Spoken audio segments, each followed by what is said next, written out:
उल्हासनगरच्या हद्दीतून जाणाऱ्या कल्याण कर्जत महामार्गावर भर रस्त्यात वाहन बाजार भरतो। त्या बाजाराला महापालिकेने चांगलाच दणका दिलाय।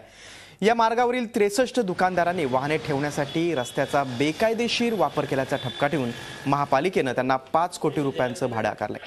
त्या संदर्भातल्या नोटिसा या 63 दुकानदारांना देण्यात आल्यात। शांतीनगर परिसरात या जुन्या चारचाकी वाहनांचा मोठा बाजार आहे।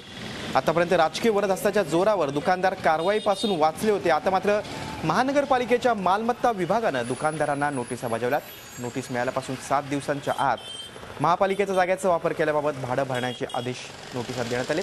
दुकानदारांनी भाडं भरलं नाही तर ते मालमत्ता करात समाविष्ट करून वसूल केलं जाईल। महापालिकेला न जुमानता अनेक व्यावसायिकांकडून केवळ आपला व्यवसाय चालावा म्हणून महापालिकेच्या रस्त्याचा वापर होत होता। या रस्त्यावर वाहनं पार्किंग केली जात होती। वेळोवेळी महापालिकेने आणि पोलीस प्रशासनाने संयुक्त कारवाई करून ही वाहनं हटवण्याचा प्रयत्न केला, पण या लोकांनी कुठलीही दाद दिली नाही। शेवटी आम्हाला नाईलाजाने महाराष्ट्र महानगरपालिका ॲक्टमधले कलम 79 प्रमाणे जर कोणी महापालिकेच्या जागेचा अनधिकृत वापर करत असेल तर रीतसर त्यांनी जागेच्या केलेल्या वापराबद्दलचं मूल्य आम्हाला वसूल करावं लागतं।